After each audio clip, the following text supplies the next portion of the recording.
നമസ്കാരം, പുതിയൊരു വീഡിയോയിലേക്ക് സ്വാഗതം. ഇത് സാംസങ് S22 അൾട്രയാണ്. ഈ ഫോൺ ഞാൻ അങ്ങനെ അധികം യൂസ് ചെയ്യാത്തൊരു ഫോണാണ്. കഴിഞ്ഞ ദിവസം ഇതെടുത്ത് ഓപ്പൺ ചെയ്ത് നോക്കിയപ്പോൾ ഇതിന്റെ പാസ്വേഡ് ഓർമ്മയില്ല. പാസ്വേഡ് ഞാൻ മറന്നുപോയി. കുറേ ഞാൻ അറിയാവുന്ന പാസ്വേഡ് ഒക്കെ ഇട്ട് ട്രൈ ചെയ്ത് നോക്കി. ഇത് ഓപ്പൺ ആകുന്നില്ല. എന്ത് ചെയ്തിട്ട് ഓപ്പൺ ആക്കാൻ പറ്റുന്നില്ല. പിന്നെ ഒറ്റ ഓപ്ഷനേ ഉള്ളൂ, ഇത് ഹാർഡ് റീസെറ്റ് ചെയ്യുക എന്നുള്ളത്. അപ്പം നമുക്ക് ഹാർഡ് റീസെറ്റ് ചെയ്യണമെന്നുണ്ടെങ്കിൽ നമുക്ക് ഫോൺ ഓപ്പൺ ചെയ്ത് അതിനകത്ത് കയറിയിട്ട് സെറ്റിംഗ്സിൽ പോയിട്ട് ചെയ്യുന്ന പരിപാടിയല്ല ഹാർഡ് റീസെറ്റ്. ഈ ബട്ടൺസ് ഉപയോഗിച്ചുകൊണ്ട് തന്നെ നമുക്ക് ഹാർഡ് റീസെറ്റ് ചെയ്യാൻ പറ്റും. അപ്പം ഞാൻ എന്തെടുത്തു, നേരെ ഈ ഫോൺ ഹാർഡ് റീസെറ്റ് ചെയ്ത് കഴിഞ്ഞാൽ FRP ലോക്ക് വീഴും. അത് സാംസങ് ആയാലും റെഡ്മി ആയാലും ഒരുമാതിരിപ്പെട്ട എല്ലാ ഫോണിലും FRP ലോക്ക് വീഴും. അതായത് നമ്മൾ സെറ്റിംഗ്സിൽ പോയിട്ട് ഫോർമാറ്റ് ചെയ്ത് കഴിഞ്ഞാൽ FRP ലോക്ക് വീഴത്തില്ല.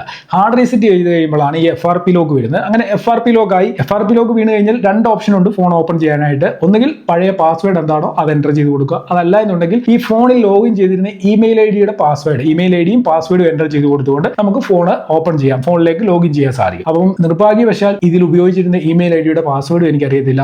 അത് റീസെറ്റ് ചെയ്യാൻ നോക്കിയിട്ട് റീസെറ്റ് ചെയ്യാനും പറ്റുന്നില്ല. അപ്പൊ ഇങ്ങനെ കുടുങ്ങിയിരിക്കുന്ന സമയത്താണ് ഞാൻ വണ്ടർഷെയറിന്റെ ഡോക്ടർ ഫോൺ സ്ക്രീൻ അൺലോക്ക് ടൂളിനെ കുറിച്ച് ഓർത്തത്. കാരണം ഞാൻ ഇത് മുമ്പ് യൂസ് ചെയ്തിട്ടുണ്ട്. അപ്പൊ അങ്ങനെ ഞാൻ ഈ ഒരു ടൂൾ വെച്ചിട്ട് ഇത് അൺലോക്ക് ചെയ്ത് ഈ ഫോൺ ഇപ്പോൾ അൺലോക്ക് ആയിട്ടുണ്ട്, നിങ്ങൾക്ക് ഇവിടെ കാണാനായിട്ട് സാധിക്കും. അപ്പൊ ഇത് എങ്ങനെയാണ് ഞാൻ അൺലോക്ക് ചെയ്തത്, എന്തൊക്കെയാണ് ഇതിന്റെ ഒരു പ്രോസസ്സിംഗ് എന്നുള്ളത് സ്റ്റെപ്പ് ബൈ സ്റ്റെപ്പ് ആയിട്ട് കാണിച്ചു തരാം. ഇതൊരു സോഫ്റ്റ്വെയർ ആണ്. നിങ്ങളുടെ വിൻഡോസിലോ മാക്കിലോ ഡൗൺലോഡ് ചെയ്തുകൊണ്ട് വളരെ ഈസി ആയിട്ട് നിങ്ങളുടെ പഴയ ഫോൺ ആയിക്കോട്ടെ പുതിയ ഫോൺ ആയിക്കോട്ടെ ഏതിലായാലും FRP ലോക്ക് വീണിട്ടുണ്ടെങ്കിൽ അത് വളരെ ഈസി ആയിട്ട് അൺലോക്ക് ചെയ്യാനായിട്ട് സാധിക്കും. അപ്പൊ നമുക്ക് നേരെ കമ്പ്യൂട്ടർ സ്ക്രീനിലേക്ക് പോയിട്ട് ഈ ഫോൺ എങ്ങനെയാണ് ഞാൻ അൺലോക്ക് ചെയ്തതെന്ന് കാണിച്ചു തരാം. വീഡിയോ ഡിസ്ക്രിപ്ഷനിൽ കൊടുത്തിരിക്കുന്ന ലിങ്കിൽ ക്ലിക്ക് ചെയ്ത് കഴിഞ്ഞാൽ ഇപ്പൊ സ്ക്രീനിൽ കാണുന്ന ഈ ഒരു വെബ്സൈറ്റിൽ എത്താൻ പറ്റും. ഇവിടെ നിങ്ങൾക്ക് ബൈപ്പാസ് FRP എന്നുള്ള ഈ ഒരു ബട്ടണിൽ ക്ലിക്ക് ചെയ്തുകൊണ്ട് ഈ ഒരു സോഫ്റ്റ്വെയർ ഡൗൺലോഡ് ചെയ്യാം. വിൻഡോസിന് വേണ്ടിയും മാക്കിന് വേണ്ടി അവൈലബിൾ ആണ്. ഞാൻ വിൻഡോസിന് വേണ്ടിയുള്ളതാണ് ഡൗൺലോഡ് ചെയ്ത് ഇൻസ്റ്റാൾ ചെയ്തിട്ടുള്ളത്. ഈ വെബ്സൈറ്റിൽ തന്നെ സപ്പോർട്ടഡ് FRP ബൈപ്പാസ് ആൻഡ്രോയിഡ് ബ്രാൻഡ്സിന്റെ ലിസ്റ്റ് കൊടുത്തിട്ടുണ്ട്. നിങ്ങളുടെ ഡിവൈസിന്റെ ബ്രാൻഡ് ഇതിലുണ്ടോ എന്ന് ചെക്ക് ചെയ്തതിനു ശേഷം നിങ്ങൾക്ക് FRP അൺലോക്ക് ചെയ്യാനായിട്ട് സാധിക്കും. ഞാൻ ഓൾറെഡി ഒരു സോഫ്റ്റ്വെയർ ഡൗൺലോഡ് ചെയ്ത് ഇൻസ്റ്റാൾ ചെയ്തിട്ടുണ്ട്. ഓപ്പൺ ചെയ്യുമ്പോൾ ഇങ്ങനെ ഒരു ഇന്റർഫേസ് ആയിരിക്കും കാണാൻ സാധിക്കുക. ഇവിടെ സ്ക്രീൻ അൺലോക്കിൽ ക്ലിക്ക് ചെയ്യുക. അടുത്ത സ്റ്റെപ്പിൽ ഏത് ഡിവൈസ് ആണെന്നുള്ളത് സെലക്ട് ചെയ്യണം. ആൻഡ്രോയിഡ് ആണോ iOS ആണോ സെലക്ട് ചെയ്യണം. ഞാൻ ഇവിടെ ആൻഡ്രോയിഡ് ആണ് സെലക്ട് ചെയ്യുന്നത്. അതിനുശേഷം ഇങ്ങനെ ഒരു ഇന്റർഫേസ് വരും. ഇവിടെ നമുക്ക് അൺലോക്ക് ആൻഡ്രോയിഡ് സ്ക്രീൻ എന്നുള്ള ഒരു ഓപ്ഷനും അതേപോലെ റിമൂവ് ഗൂഗിൾ FRP ലോക്ക് എന്നുള്ള ഓപ്ഷനും കാണാൻ സാധിക്കും. നമ്മൾ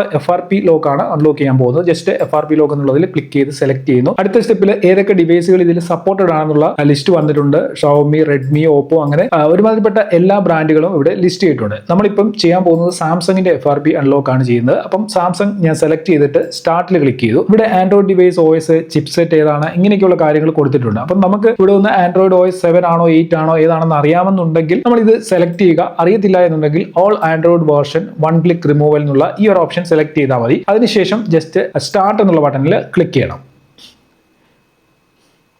വെരിഫൈങ് വരും. അതിനുശേഷം please connect your Android device എന്നുള്ള ഒരു സെക്ഷൻ വരും. അപ്പോൾ നമ്മൾ ചെയ്യേണ്ടത് ആൻഡ്രോയിഡ് ഡിവൈസ് സിസ്റ്റവുമായിട്ട് കണക്ട് ചെയ്യുകയാണ്. ഞാനിവിടെ എൻ്റെ ആൻഡ്രോയിഡ് ഡിവൈസ് സിസ്റ്റവുമായിട്ട് കണക്ട് ചെയ്തു. കണക്ട് ചെയ്ത് കഴിഞ്ഞപ്പോൾ ഇങ്ങനെ ഒരു ഇന്റർഫേസ് വന്നിട്ടുണ്ട്. അടുത്ത സ്റ്റെപ്പിൽ ചെയ്യേണ്ടത് ഫോണിൽ നമുക്ക് ഇങ്ങനെ ഒരു നോട്ടിഫിക്കേഷൻ വരും. അതായത് എമർജൻസി കോൾ എന്നുള്ള ഒരു ബട്ടൺ കാണും. അതിൽ ക്ലിക്ക് ചെയ്യുക. അതിനുശേഷം *0* എന്നുള്ള ഈ ഒരു കോഡ് എൻ്റർ ചെയ്ത് കൊടുക്കുക. എൻ്റർ ചെയ്ത് കഴിയുമ്പോൾ ഇങ്ങനെ ഒരു ഇന്റർഫേസ് വരും. അതിനുശേഷം നെക്സ്റ്റ് എന്നുള്ള ബട്ടണിൽ നമ്മൾ ക്ലിക്ക് ചെയ്യണം. നെക്സ്റ്റിൽ ക്ലിക്ക് ചെയ്തതിന് ശേഷം എന്തൊക്കെ ചെയ്യണമെന്നുള്ളത് കാണിച്ചു തരാം. നെക്സ്റ്റിൽ ക്ലിക്ക് ചെയ്ത് കൂടുതലൊന്നും ചെയ്യാനില്ല, ഞാൻ കാണിച്ചു തരാം. ജസ്റ്റ് അതിൽ ക്ലിക്ക് ചെയ്ത് കഴിയുമ്പോൾ തന്നെ റിമൂവിംഗ് FRP ലോക്ക് എന്നിങ്ങനെ എഴുതി വരും. ഈ ഒരു പ്രോസസ്സിംഗ് കംപ്ലീറ്റ് ആയി കഴിയുന്നുണ്ടെങ്കിൽ നമുക്ക് അറിയാൻ പറ്റും നമ്മുടെ ഫോണിലെ FRP അൺലോക്ക് ആയിട്ടുണ്ടോ ഇല്ലയോ എന്നുള്ള കാര്യം. അൺലോക്ക് ആയി കഴിഞ്ഞ് കഴിഞ്ഞാൽ നമുക്ക് നമ്മുടെ മെയിൽ ID ഉപയോഗിച്ചുകൊണ്ട് നോർമലി സാധാരണ രീതിയിൽ എങ്ങനെയാണോ സൈൻ ഇൻ ചെയ്ത് ആ രീതിയിൽ ഏതെങ്കിലും ഒരു മെയിൽ ID ഉപയോഗിച്ച് സൈൻ ഇൻ ചെയ്യാനായിട്ട് സാധിക്കും.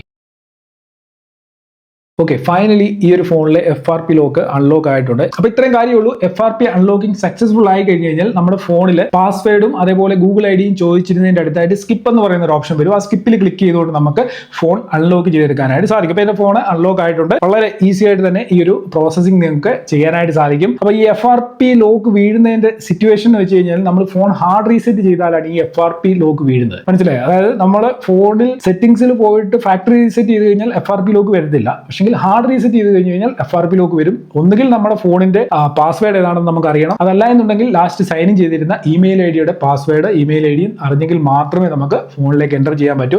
അല്ലാത്ത പക്ഷം നമ്മൾ ഇപ്പം ചെയ്ത പോലെ FRP അൺലോക്ക് ചെയ്യേണ്ട ഏതെങ്കിലും ടൂളുകൾ യൂസ് ചെയ്യേണ്ടതായിട്ട് വരും. അപ്പോൾ എന്തായാലും ഈ ഒരു ടൂൾ നിങ്ങൾ ട്രൈ ചെയ്ത് നോക്കുക. വീഡിയോയുടെ ഡിസ്ക്രിപ്ഷൻ നൽകിയിരിക്കുന്ന ലിങ്കിൽ നിന്ന് നിങ്ങൾക്ക് ഇത് ഡൗൺലോഡ് ചെയ്യാനായിട്ട് സാധിക്കും. ഈ ഒരു വീഡിയോയുമായി ബന്ധപ്പെട്ട് എന്തെങ്കിലും ഡൗട്ട്സ് ഉണ്ടെങ്കിൽ കമന്റ് ചെയ്യുക. ചാനൽ സബ്സ്ക്രൈബ് ചെയ്യാനാണ് വീഡിയോ കണ്ടതെന്നുണ്ടെങ്കിൽ ചാനലിലൂടെ സബ്സ്ക്രൈബ് ചെയ്തേക്കുക. എന്തായാലും ഇന്നത്തെ വീഡിയോ നിർത്തുന്നു. ഇതിൽ നല്ലൊരു അറിവുമായി നമുക്ക് അടുത്ത വീഡിയോയിൽ കാണാം.